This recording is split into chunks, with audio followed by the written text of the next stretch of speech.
교회력에 따른 PPT 매일 말씀 묵상 2021년 4월 24일 토요일 선한 목자. 오늘의 말씀 창세기 48장 8에서 19절, 마가복음 6장 30에서 34절. 오늘의 말씀 첫 번째 본문 창세기 48장입니다.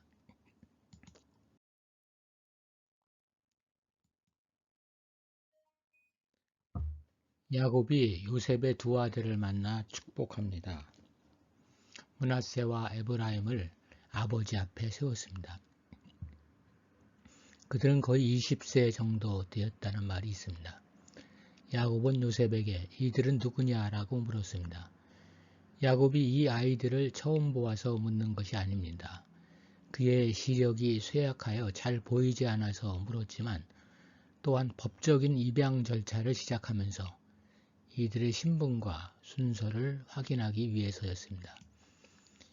요셉은 하나님께서 주신 아들들이라며 하나님께 감사하는 말로 입양식을 시작했고 야곱이 하나님을 찬양하는 것으로 끝을 맺었습니다. 야곱은 조상들과 자신을 인도하신 하나님께서 이 아이들도 인도하시어 번성케 하시기를 기원하며 축복했습니다. 야곱은 축복 중에 하나님께 대한 신앙을 고백합니다. 나의 출생으로부터 지금까지 나를 기르신 하나님. 목자가 양을 치듯이 하나님께서 자기를 돌보셨다는 뜻입니다. 나아가 여호와의 사자, 이는 천사를 의미하는데 인간에게 나타나시는 하나님의 모습입니다. 즉 하나님께서 자기를 모든 환난에서 건지셨다고 합니다. 환난은 특별한 경우를 말하는 것이 아니라 온갖 어려움을 의미합니다. 아브라함과 이삭과 야곱에게 하신 하나님의 약속이 이들에게서 실현되기를 축복한 것입니다. 즉 목자 하나님과 구원자 천사의 복을 빌어주었습니다. 평생 목자로 살았던 야곱이 참 목자이신 하나님의 보호와 인도를 기념하며 아이들에게 복을 빌어주고 있는 것입니다. 그리고 위기에 처한 백성을 버려두지 않으시고 그들을 구원하기 위해 천사들을 보내시는 하나님의 은혜를 강조합니다. 야곱은 자신의 삶에서 수없이 경험했던 구원하시는 하나님의 능력이 이 아이들의 삶을 보호하시고 살펴주실 것을 빌어주었습니다. 그리고 야곱은 에브라임과 므낫세의 자손들이 크게 불어나게 해달라고 기도했습니다. 이스라엘의 40년 광야 생활이 시작되는 시점에 이 두 지파의 성인 남자의 수는 7만 2,700명이었으며 끝날 때에는 8만 5,200명에 달했습니다. 어려운 광야 생활 중에도 이 지파들은 번성했던 것입니다. 반면에 같은 기간 동안 르우벤과 시므온 지파에 속한 장정의 숫자는 10만 5,800명에서 6만 5,930명으로 줄었습니다. 15절에 그가 요셉을 위하여 축복하여 라는 말은 아들들에 대한 축복은 곧 그의 아버지에 대한 축복이라는 것을 의미합니다. 그리고 요셉의 아들들이 내 이름과 내 조상 아브라함과 이삭의 이름으로 칭하게 하시오며 16절에 축복합니다. 지금부터는 므낫세와 에브라임이 야곱의 아들들로 알려지게 되기를 기원한 것입니다. 야곱은 요셉의 두 아들을 자신의 양자로 삼아 자신의 유산을 상속받게 하겠다고 했습니다. 므낫세와 에브라임을 자신의 상속자로 삼겠다는 것입니다. 즉 이들은 야곱의 아들들처럼 독자적인 부족을 형성할 수 있고 또 야곱에 대한 하나님의 약속, 특히 이 땅을 내 후손에게 주어 영원한 기업이 되게 하리라는 약속이 이루어졌을 때 그 땅에 대해 동등한 상속의 권리가 있다는 것입니다. 고대 근동에서 할아버지가 손자를 상속자로 삼는 것은 가능한 관습이었습니다.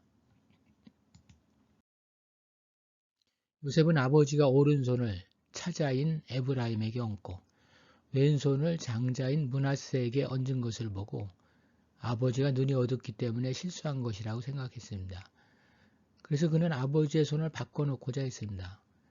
그러나 야곱은 그것이 의도적인 행동이라고 했습니다. 즉 에브라임과 므낫세 모두가 크고 강하게 되지만 전자가 후자보다 상대적으로 더 크고 더 강하게 되기를 원하기 때문이라는 것입니다. 이 사건은 지난 2대째 내려온 전통을 그대로 재행하는 것이기도 합니다. 이삭은 동생이면서도 이스마엘을 제치고 장자의 축복을 받았습니다. 야곱은 형 에서를 물리치고 장자권을 차지했습니다. 이제 에브라임이 형 므낫세를 제치고 장자의 축복을 받은 것입니다. 대부분의 부모는 자식을 위해 살아갑니다. 구체적으로는 자식들을 물질적으로 부족하지 않게 기르고 많은 유산을 남겨주고자 합니다. 야곱은 손자들에게 신앙의 유산을 남깁니다. 하나님은 우리를 목자처럼 잘 돌보아 주시는 하나님이라는 것, 그리고 우리가 어려울 때 구하시고 도우시는 분이라는 고백을 남깁니다. 이를 현대 영어역 CEV에서는 평생에 나와 함께 하신 분, He has been with me all my life로 소개합니다. 야곱처럼 후손들에게 신앙의 유산을 남겨주려면 그와 같이 살아야 합니다. 나는 평생에 하나님과 어떤 관계를 맺고 살아왔는가? 그것이 후손에게 물려줄 진정한 유산입니다. 오늘의 말씀 두 번째 본문 마가복음 6장입니다. 이 단락은 전도를 나갔던 제자들의 귀한 보고와 휴식을 언급하고 있습니다. 사도란 말은 특별한 사명을 수행하기 위해 보낸 개인 혹은 공동체의 대표자를 가리켰습니다. 팔레스타인 유대 그리스도교회는 이 명칭을 특히 12제자들에게 사용했습니다. 바울은 이 개념을 더욱 넓혀 자신과 바나바, 주의 형제 야고보, 실로아노 등에도 사용했습니다. 12제자의 선교 행위는 많은 수의 백성들의 관심을 끌었습니다. 제자들은 선교 사역을 마치고 돌아와서 예수님께 보고를 마치자마자 몰려든 무리로 인하여 쉬지도 못하고 음식 먹을 겨를도 없이 분주한 시간을 보내고 있었던 것 같습니다. 무리로 인하여 음식 먹을 겨를도 없이 분주한 일과는 예수님과 제자들에게 흔히 있었던 것 같습니다. 오고 가는 사람이 많아라는 말은 사람들이 소집단으로 차례로 오고 가는 상황을 보여줍니다.